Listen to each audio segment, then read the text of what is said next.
ഫ്ലവേഴ്സിന്റെ പിൻബലത്തോടെ 24-ന്റെ പുതിയ സംരംഭം 24 study abroad. വിദേശ പഠനം ഇനി സുരക്ഷിതം. 1600-ലധികം സർവകലാശാലകളും 1,00,000+ കോഴ്സുകളും.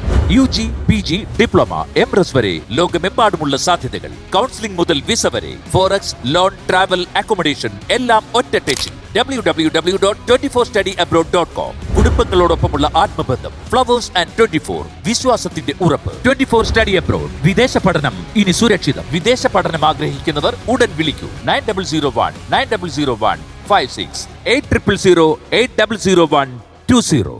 സുഹറ താമസിക്കുന്ന സ്ഥലം അറിയാവോ? അറിയാം.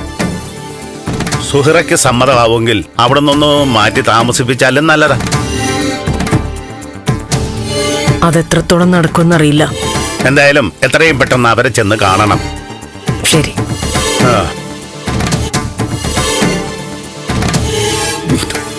ഇതിന് ചൂടില്ലല്ലോ. ചൂടായിട്ട് വേറൊന്നുമില്ലേ? ഉണ്ട്. അടുപ്പിൽ കുറച്ച് കടൽക്കട്ട കിടപ്പുണ്ട്, എടുത്തോണ്ട് വരട്ടെ? ഭാർഗവി,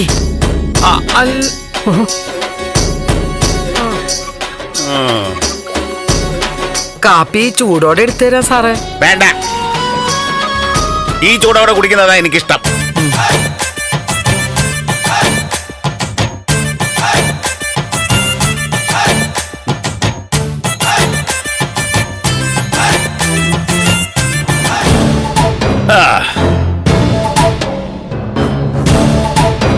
അപ്പോ എല്ലാം പറഞ്ഞതുപോലെ മാഡം എത്രയും പെട്ടെന്ന് സുഹറയെ കാണണം. ശരി വെക്കില്ലേ? ചന്ദ്രമതി മാഡത്തിന്റെ കാര്യം ഞാൻ നോക്കിക്കോളാം.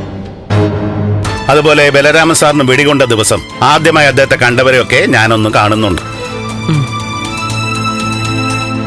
സാറേ, എങ്ങനെയെങ്കിലും സിദ്ധാർത്ഥ സാറിനെ ഒന്ന് പുറത്തിറക്കണം.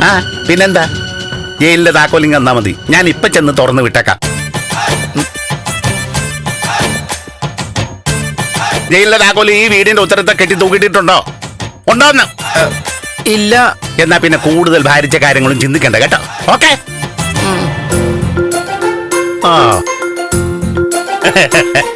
നിങ്ങൾ ആരും പേടിക്കണ്ട കേട്ടോ. സിദ്ധാർത്ഥ സാറിനെ നമുക്ക് പുറത്ത് കൊണ്ടുവരാമെന്നേ. ജയിലിന്റെ താക്കോലപ്പോ വക്കീലിന്റെ കയ്യിലാണല്ലേ? ആ വക തമാശ ഒന്നും ഇങ്ങോട്ട് വേണ്ട കേട്ടോ.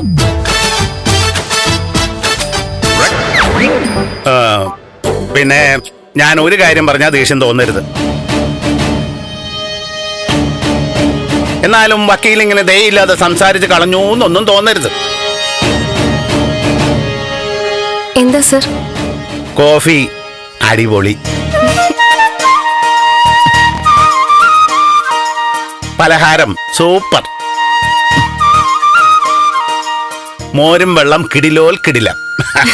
അപ്പൊ ശരി.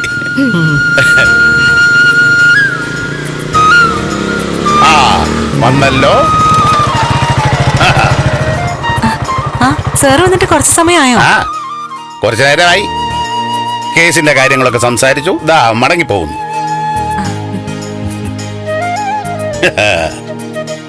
എന്തായാലും രണ്ടുപേരും ജോലിക്ക് പോയി തുടങ്ങിയല്ലേ? വക്കീൽ സാർ ഒറ്റൊരാളാ അതിന് കാരണം. എന്ന് വെച്ചാ നന്ദിയാണോ ദേഷ്യമാണോ?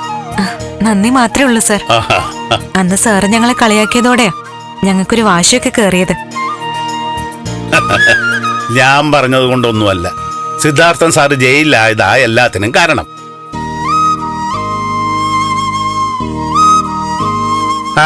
എല്ലാ അച്ഛന്മാരും ഇടയ്ക്കൊന്ന് ജയിലിലാകണം, എന്നാലേ മക്കള് ചില കാര്യങ്ങളൊക്കെ പഠിക്കൂ.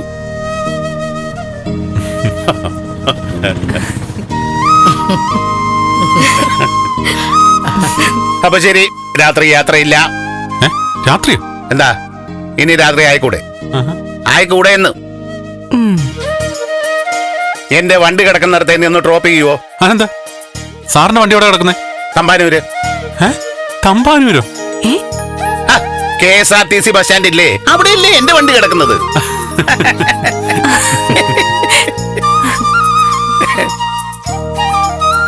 ആറ്റിങ്ങിലേക്ക് ഒരു ഓർഡിനറി ബസ് ഉണ്ട്, ഒരു അത്യാവശ്യ കേസുണ്ട്. കേറിക്കോട്ടെ?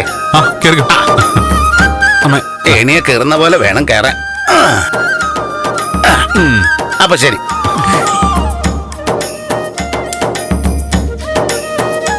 ഇത് ഇപ്പോഴെങ്ങാനും പോവൂടാ? ആ വണ്ടി പോവും, അതുകൊണ്ടാ. പിന്നെ ഉള്ളൂ, കാശ് കൂടുതലാ.